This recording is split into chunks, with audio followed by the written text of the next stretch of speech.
So, I just got out of Walmart, right?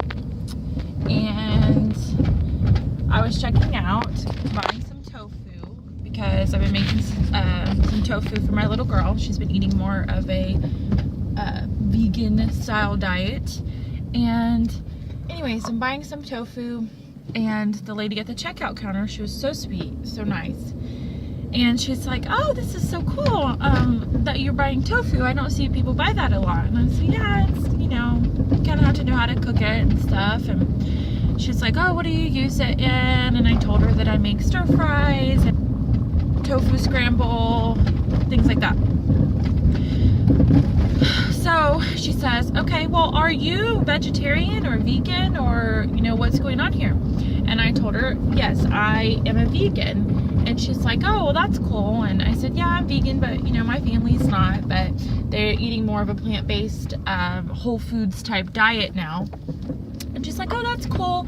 She said, well, that's really hard to do here in Oklahoma. I applaud you for that. And I was like, yeah, I mean, you know, it is kind of hard because there's not a lot of people around here that understand that, and there's not a lot of options, you know, or support.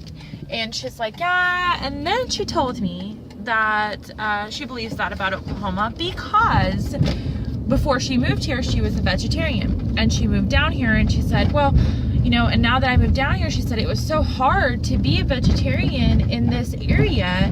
And then, you know, well, I have diabetes, she said, and you know, my doctor told me that I really needed the animal protein anyways. Isn't that sad? Yep. So, the saddest part about it is this. There is so much information out there now in the world, and it's everywhere. You know, 3 years ago, whenever I came to the vegan diet, it was really, really hard for me to find any information about any of it, about, you know, any anti-meat things, or, you know, it was just medicine. You know, I had to take medicine for hormones, take medicine for blood pressure, take, you know, medicine for high blood sugar, and I was on the verge of having to take medicine for that, but I didn't. And then I was on an antidepressant, so I took antidepressants, birth control to control my hormones, and I was on a high blood pressure pill with the HCTZ, which is a hydrochlorothiazide, which is a water pill, because I would swell up so huge from my blood pressure being high, and I don't have to take any of that anymore. But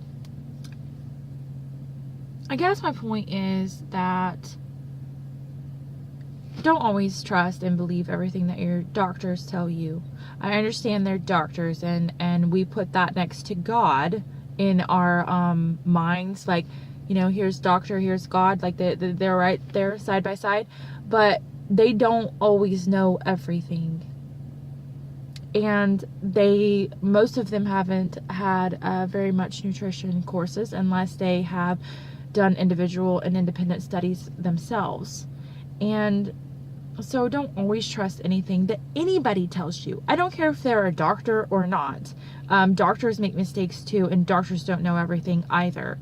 And they went to school to learn how to help you, you know, after you've gotten sick. It's not, let me tell you how to prevent from getting sick. They're there. Their job is to help you whenever you're sick. It's not for you to go to for courses on nutrition, on how to live your life so you don't get sick. So use a doctor for what they're being, what they are for, to help you whenever you're sick.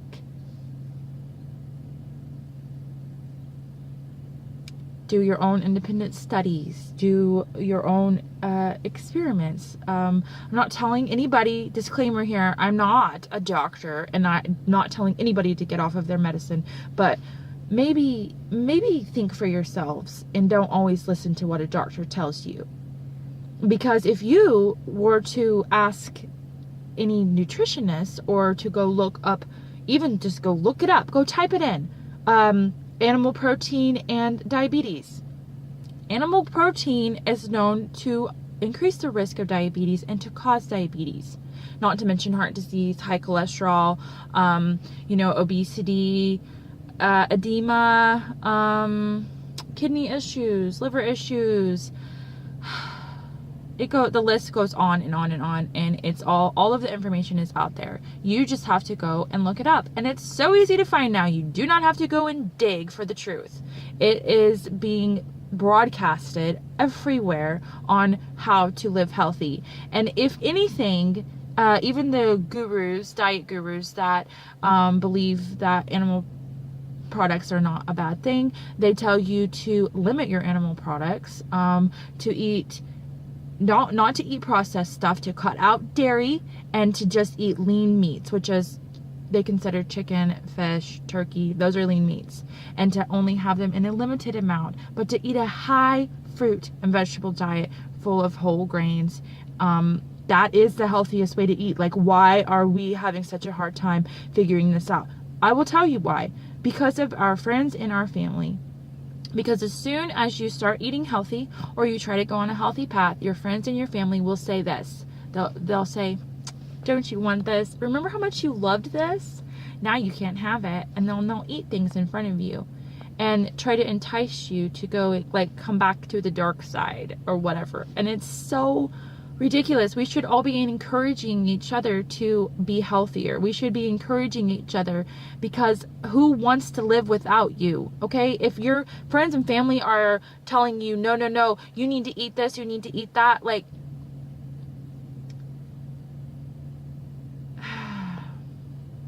they don't do it on purpose. But I'm just saying, don't always listen to things that anybody says. Always do your own research. Always, always, always. Even if your doctor, aka God, tells you that you need to have animal protein because you're diabetic, high blood pressure, don't. Just do your own studies, okay? I love you guys.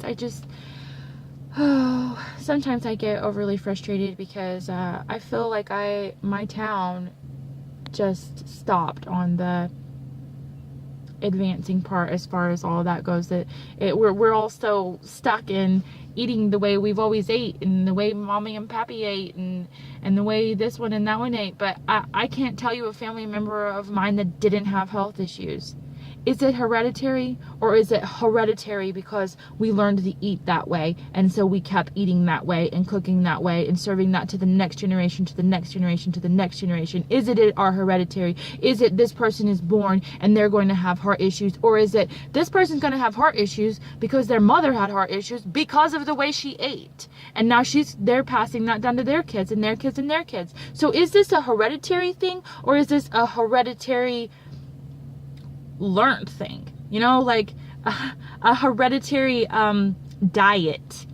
Let's call it that. Let's not call it this person has this issue because it's hereditary.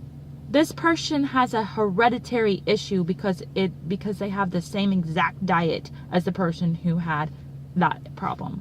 Like, let's rise above, and let's try to not just say, oh well, I'm screwed, I'm gonna have cancer. And my mom had pancreatic cancer, died at 48. My dad had an aortic aneurysm with high blood pressure, high cholesterol, died at 45.